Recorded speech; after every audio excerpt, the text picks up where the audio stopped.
All right. Hi. I'm Becca. And I'm Caitlin.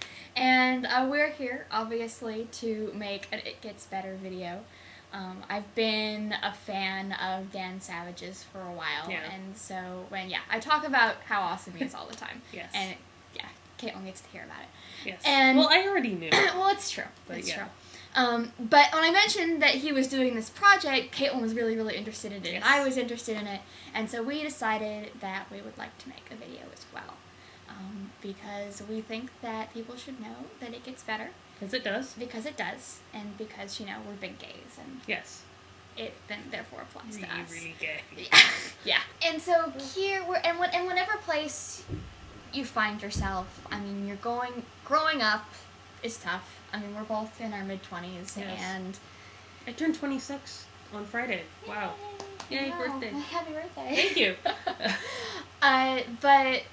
And sometimes you have crappy days, and sometimes you have great days, and sometimes you have mundane days where you run around, dragging your girlfriend around when you have to run errands, which is what we basically did today. Yes, that's what we did today. I want your life to be amazing. I want you to have a really great life and do amazing things, but I also want you to have the chance to have days that are completely boring, because, those are an important part of life, too. They're an important part of life, and if you're lucky, you get to do it with someone amazing. You get to go to Goodwill and look at glassware and find a fondue pot. We found a fondue pot. It's copper and it's cool. And that's an important part of. You should be alive to have those days. So, please do. So, for the both of us, we were pretty lucky. Yeah. In terms of bullying and that sort of thing. Neither of us came out in high school. No. At least I really wasn't even kind of aware of my sexuality or any sexuality that I had at all in high school. And I think that you were kind of the same way. Yeah, I mean, I couldn't. It wasn't so much I was bullied as I just felt like I couldn't relate to anyone because I didn't understand what was going on in my own head, and it was in middle school, all the girls freaking out over, oh my god, I don't look good, and the boys are going to, and I'm like, they're just boys, they aren't going to care. Yeah. Which and actually... being very confused. Yeah. Which technically was true. Yeah. Which was true. You just had a little more perspective to realize that. Yeah. For reasons that you didn't necessarily understand. Exactly.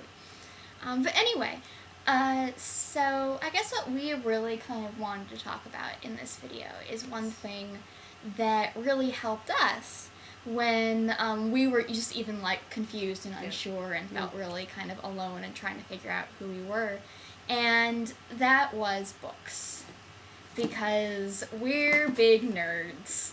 And we have this giant pile of books in front of us, no kidding, of That's huge. Of books written by gay authors or with gay characters or both of the above. And so we just wanted to kind of... Yeah, David Sedaris. Read David Sedaris, now. Because he's funny. Because he's hilarious, and then you will feel much better about your own family. David Levithan. Yes. Michael Cunningham. He's awesome. Yes. Not so much with the It Gets Better. He's the one who wrote The Hours, if anyone has heard of that. Sad which is and wildly depressing, but really, really good. Yeah. Also has David Levithan, also John Green, who's a really, really awesome YA fiction writer. Will Grayson is basically, though they didn't know it at the time, the book written for It Gets Better. Yeah. So all you young gay teens out there, just read this book. Read it. It will make you feel better about life. And, not young gays should also read it, or just people. It's awesome. Tipping the Velvet, anything else by Sarah Waters. Yes. Required reading for get lesbians. Get a book cover in case you don't want your parents seeing it. Yeah, don't leave this one around for your parents to find, because they will inevitably flip to the less appropriate section. Yes. I have stories from friends about that happening to them. Oh man. We've got all kinds of books. The other person that Oscar Wilde. fell in love with during my teenage years, Oscar Wilde. Oscar. Again with the depressing ending, but I was like Oscar Wilde gay before I was actually gay. Yeah. And then, you know, we've got all kinds of books we've in got here. There's lots of books. Ooh, another more classics by gay people. Yeah. Books about gender. Yeah. Drama.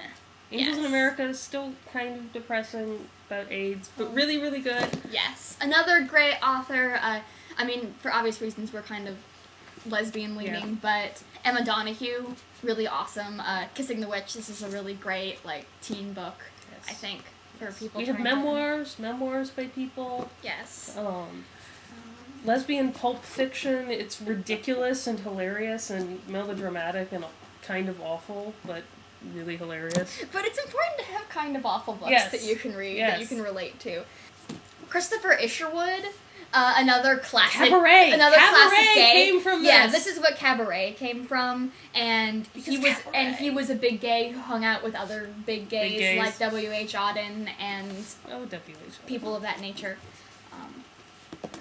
So pretty awesome. More Sarah Waters. More Sarah Waters. More David Sedaris. We even have Sappho. Yeah, it's important. You gotta dig know back. where it comes from. Oh, yes. You need to talk about that one. The Amazing Adventures of Cavalier and Clay. Superheroes! So it's superheroes and New York in the 1930s and 40s and gay characters and Jews and kids who get beat up and movie stars who are secretly gay, and is basically an amazing, epic, great American novel, but is also a really, really, like, good read, a pretty easy read, has some really great characters, and whether or not you're gay, I feel like if you feel like you're an outsider and a nerd and uncomfortable with who you are as a teenager, I think this is a really great book to read, because it deals with a lot of those themes, both in terms of sexuality and lots of other things. And I could go on and on and on about it. Yes, and these and several other books, we have created a spreadsheet of I went through, I got it into my head that I'm going to make a spreadsheet of all these award-winning like young adult gay and lesbian and transgender, the whole alphabet soup of the community, and find a representative sample of what I could that had won, Lambda Literary Awards, were on the ALA Rambo list, all this stuff. By the time I stopped, it had gotten to about 700 books, so I whittled it down to about, 206, I think, which is still she quite really got into this. Yes, I did. And so we're going to have a link to, I turned it into a Google Doc, so you can go, you can look at it. Keep in mind, it's a representative sample. You may agree with some of the books on the list, you may not. You may want you may say, hey, what about this book? And so we've created an email address. So if you want to talk about books, if you want to tell us, add this book to the list, if you want to, if you have questions, if you just need someone to talk to, we're here. Email us. The information is going to be in the thingy down there. The doobly-doo, as it's doobly-doo, called or the there, or the up, or the as it's called in certain circles, yeah. Yes, wherever the information box is, that's where it's going to be. And so you should look through the list. Hopefully, at least there's going to be one book on there that's going to help you, because if there's even one book that makes you feel a little bit less alone, then the list has done its job. Exactly. And that's kind of what we're hoping to do with this. Exactly. So, both book lovers and gay teens alike, enjoy that list. Yes. Email us if you have any questions for us or comments or want to add to the list in any way. Yes. And, yeah, thank you all for watching. Bye. Bye.